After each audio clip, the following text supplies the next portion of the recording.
Hello मेरे प्यारे बच्चों, देखिए क्लास 10 का प्रश्नावली 2.2 का ये पहले का तीसरा सवाल। इसमें देखिए इसका पहला सवाल हम बता चुके हैं। ये देखिए तीसरा सवाल बताने जा रहे हैं। इसमें शून्यांक ज्ञात करना, अर्थात दो आंसर आएगा। पहली बात देखिए शून्यांक ज्ञात करना है, फिर शून्यांकों तथा गुणांकों के बीच जो संबंध है उसकी सत्यता की जांच करनी है। इसको कैसे करेंगे आइए यहाँ पे देखते हैं, सवाल को देखते हैं। ये पहले लिखा है देखिए 6x² माइनस 3 माइनस 7x।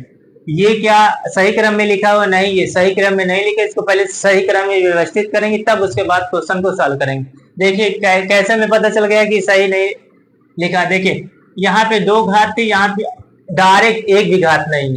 अर्थात कहने का मतलब दो के पहले एक आना चाहिए था, फिर कोई घात नहीं आनी चाहिए। अर्थात इसको पहले अपने ऑर्डर में चेंज करके व्यवस्थित करेंगे।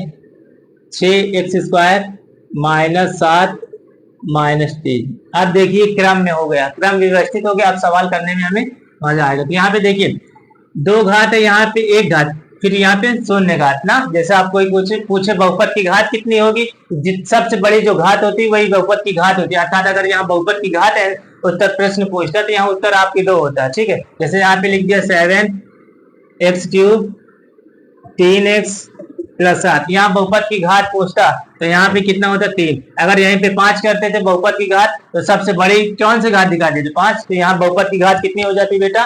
5। तो यहाँ पे देखते हैं हम, इसको हल करेंगे। देखिए ये दोनों कह रहे हैं गुणा, 6 3 कितना हो जाएगा बेटा? 18। 6 को जब 3 से गुणा करेंगे कितना आ जाएगा? 18।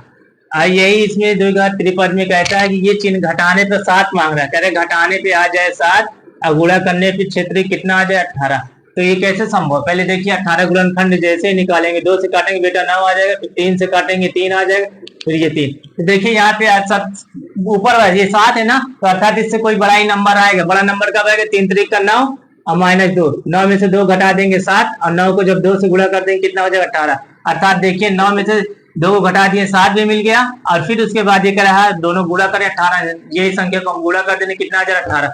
अर्थात इसका क्या हो सकता है बेटा?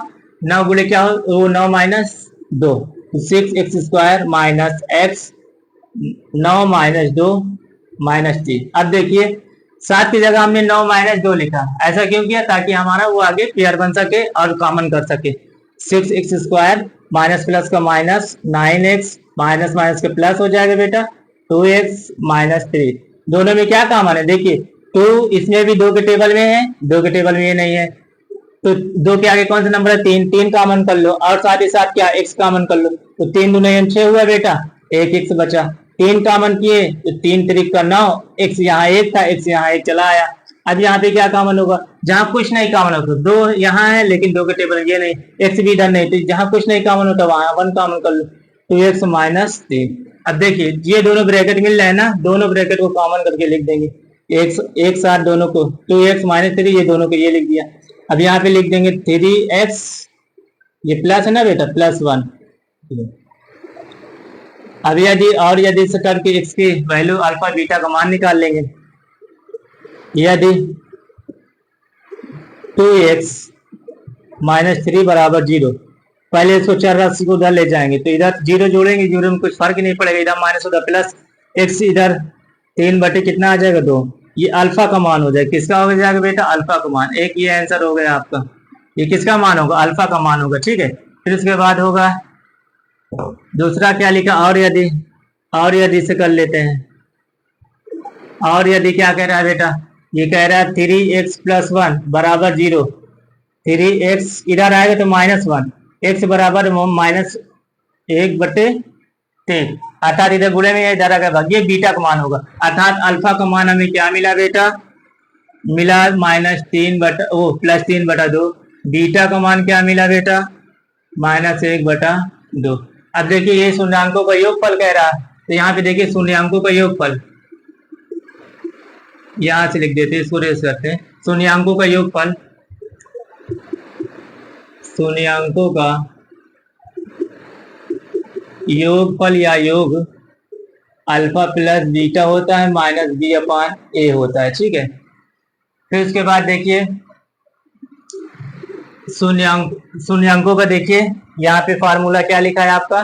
शून्यांकों का योग कितना आया? अल्फा का मान है बेटा ये लिखा है, कितना लिखा है? माइनस यहाँ पे देखेंगे 3, ये लिखा है 3/2 प्लस बीटा का मान कितना लिखा है बेटा, इसको रफ कार्ड में इसको नीचे इसके लिख लेना, यहाँ 3/2 प्लस बीटा का मान कितना लिखा है -1/3। दो चिन्ह एक साथ नहीं हो सकते, इसलिए हमने यहाँ क्या लगा दी ब्रैकेट, ये alpha plus beta minus B upon B की जगह क्या आएगा भैया, बी की जगह आप यहाँ से कंपेयर करेंगे, बी की जगह है -7, ये माइनस ये फार्मूले से यहाँ से क्या हो जाएगा -7। ए का मान कितना है बेटा 6। इसको देखिए, इसको हल कर लीजिए। ये कैसे पता चला, देखिए मानक समीकरण से तुलना कर लेंगे। मानक समीकरण क्या होता है, ए स्क्वायर बी एक्स प्लस सी बराबर 0। अपना लिखा क्या है यहाँ पे 6x square minus 7x minus 3 बराबर 0। तो यहाँ पे देखिए x x दोनों में है ना, तो ए का मान देखिए, ए का मान कितना है 6, ये ए लिखा है, ठीक है। बी का मान कितना आ रहा है बेटा -7, सी का मान कितना आ रहा है, सी का मान आ रहा है -3। तो यही हम मानक समीकरण से कंपेयर कर लेंगे, तब वहां पे जाएंगे। ये प्रोसेस आप यहाँ पे कर सकते हो, ठीक है। ये देखिए ए का मान आया 6, बी का मान आया -7, सी का मान आया -3। तो यहीं पे हम इसको रख देंगे, पुटिंग कर देंगे, आंसर हमारा देखिए जांच कर लेंगे। यहाँ पे देखिए 3/2 प्लस माइनस का माइनस 1/3, माइनस माइनस कट जाएगी या माइनस माइनस प्लस कर दो, 7 बटे कितना आ जाएगा 6। इन दोनों के एलसीएम कितना होगा 6। जब अलग अलग नंबर रहता है दोनों को गुणा कर देते हैं, एलसीएम आ जाता है 2 टाइम 6। 2 को इसमें करेंगे तो कितना हो जाएगा 2 टाइम 6, 3 3 करना हो माइनस 3 दूनी 6, कितना आ जाएगा 2, ये आ जाएगा 7 बटे कितना आ जाएगा 6।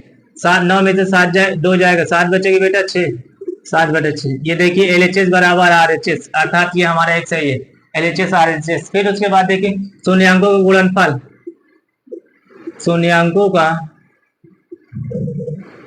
गुणनफल, शून्यांकों का गुणनफल क्या होगा C/A होता है। क्या होता है बेटा C/A, शून्यांकों गुणनफल अर्थात अल्फा इंटू बीटा, यहाँ पे लिख सकते हो बेटा अल्फा इंटू बीटा C/A।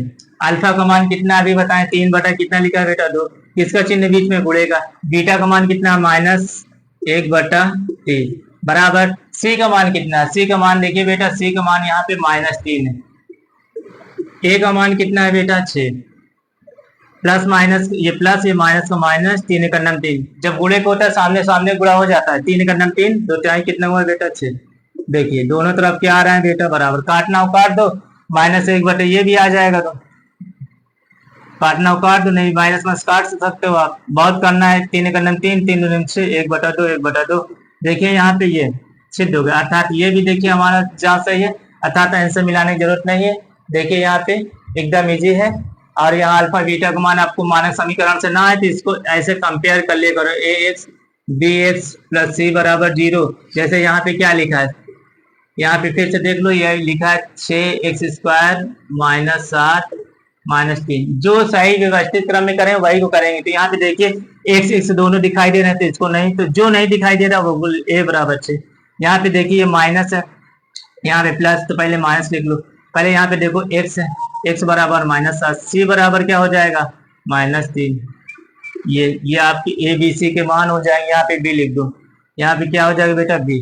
तो ये देखिए x का मान हो, ये x स्क्वायर का मान हो गया, अर्थात a का मान हो गया, b का मान हो गया, c का मान, माइनस प्लस का आप माइनस किया करो, यहीं पे माइनस प्लस को माइनस, समझ में आया, इसको नोट डाउन कर लो बच्चे।